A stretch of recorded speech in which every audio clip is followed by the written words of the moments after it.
안녕하세요, 꾹꾹TV입니다. 오늘은 상담에 관련된 주제에 대해서 얘기해보려고 합니다. 이 주제는 제 주변에서도 그렇고 꾹꾹TV 댓글을 통해서도 그렇고 몇몇 분들이 궁금해하시던 내용인데요. 바로 상담을 처음 시작하려고 하는데 어떻게 시작해야 될지 모르겠어요 와 관련된 내용입니다. 상담을 시작하려고 하시다 보면 가장 먼저 고민하시는 게 바로 무료기관으로 갈지 유료기관으로 갈지인데요. 무료기관도 장단점이 있고 유료기관도 장단점이 있기 때문에 이제 무료기관과 유료기관을 어떻게 찾는지 그리고 각각의 장단점에 대해서 한번 얘기해 보려고 합니다. 먼저 무료기관에 대해서 말씀드리려고 합니다. 무료기관에는 대표적으로 청소년 상담복지센터가 있고요. 그리고 위센터, 초, 중, 고, 대 내 상담센터가 있습니다. 그리고 건강, 가정, 다문화 지원센터, 지역, 정신건강복지센터가 있습니다. 먼저 청소년 상담복지센터는 만 9세부터 만 24세까지 정부가 운영하는 기관이고요. 당연히 무료로 이용할 수 있습니다. 그리고 위 센터는 그 지역 내에 초, 중, 고 재학생이면 누구나 이용할 수 있는 센터입니다. 그리고 초, 중, 고, 대 내에 있는 상담센터는 각 학교의 사이트에 들어가시면 정보를 아마 찾아보실 수 있을 거예요. 그리고 건강, 가정, 다문화 센터와 정신건강복지센터는 나라에서 또 운영하는 기관인데요. 여기에는 이제 나이와 상관없이 신청을 해서 상담을 받으실 수 있는 센터입니다. 이제 무료기관의 장단점에 대해서 말씀드리도록 하겠습니다. 먼저 무료기관의 장점은 당연히 무료라는 거겠죠.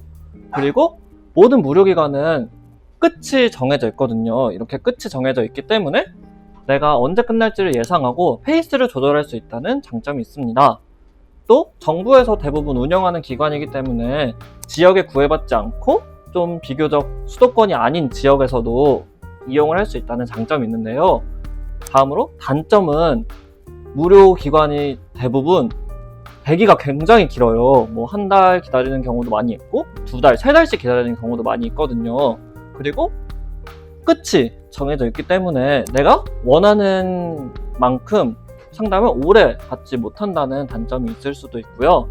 또 그 무료기관 특성상 상담 수련생들이 상담을 하는 경우들도 왕왕 있습니다.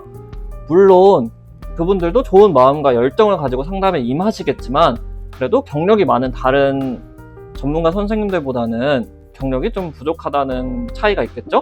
하지만 그렇게 상담 수련하시는 분들도 지도하는 선생님이 있어서 상담에 대해서 관리하시고 또 가르쳐 주시기 때문에 그 부분에 대해서는 크게 걱정하시지는 않아도 될 것 같아요. 다음으로 유료기관에 대해서 얘기해 보도록 하겠습니다. 유료기관은 어떻게 찾을 수 있을까요? 인터넷 사이트에 본인의 지역 이름을 쓰시고 그 다음에 상담센터 이렇게 해서 검색을 하시면은 그 지역 근처에 있는 상담센터들이 쭉 나올 거예요. 거기에 이제 사이트에 들어가 보시면은 센터에 대해서도 자세히 알 수 있을 것입니다.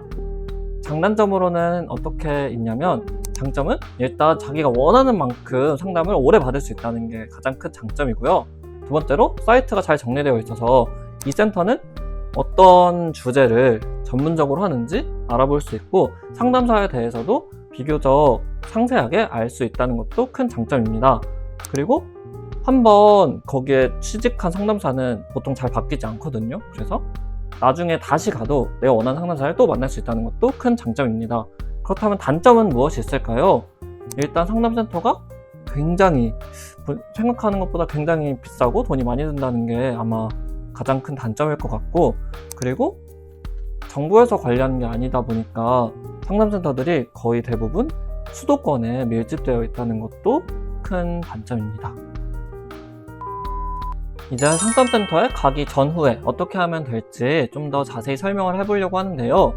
모든 기관은 가기 전에 사이트로 한번 검색을 해보시고 가시면 좋을 것 같아요. 거기에 가면은 이제 신청 방법이라든지 상담을 어떻게 진행할 건지에 대한 절차가 좀 나와 있거든요. 그걸 알고 가시면 더 좋을 것 같고 혹시 설명이 잘 되어 있지 않으면 전화를 하거나 아니면은 찾아가서 상담 신청을 하면은 어떤 식으로 이루어지는지 물어보시면은 거기서 아마 자세히 알려줄 거예요. 그리고 유료기관 같은 경우에는 좀 더 내가 받고 싶은 주제를 중점적으로 다룰 수 있을 텐데요.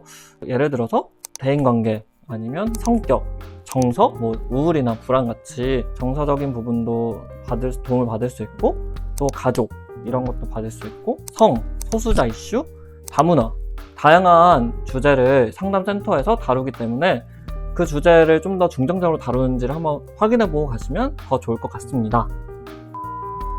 그리고 사이트에 들어가서 상담자 소개란에 보시면은 이제 자격증이 아마 나열되어 있을 텐데요. 확인하셔서 좀 더 공인된 자격증을 아실 수 있도록 설명을 해드리려고 합니다. 먼저 한국상담심리학회 상담심리사 1급, 2급, 그리고 한국상담학회 전문상담사 1급, 2급, 그리고 청소년 상담사 3급, 2급, 1급, 그리고 임상심리사 1급, 2급 이렇게가 좀 더 전문적으로 공인된 수련을 받고 받을 수 있는 상담 자격증이거든요. 이거를 확인하시고 그 자격증이 있는 분에게 가시면은 더 전문적인 도움을 받으실 수 있을 것입니다.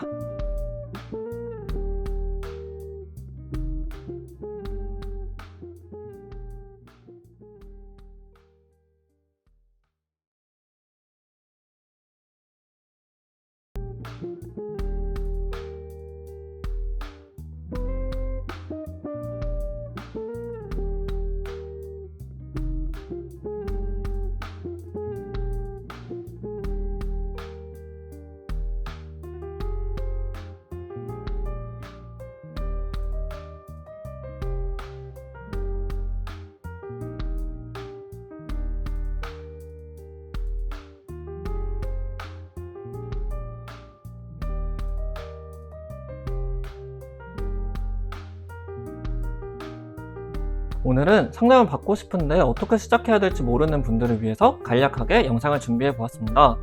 영상을 보시고 어려운 게 있거나 혹시 궁금하신 게 있었으면 댓글이나 혹은 메일을 남겨주세요. 제가 답변을 드리도록 하겠습니다. 메일 주소는 더보기란에 적어 놓을 테니까 확인하시면 될 것 같습니다. 그러면 다음 영상에서 다시 만나요.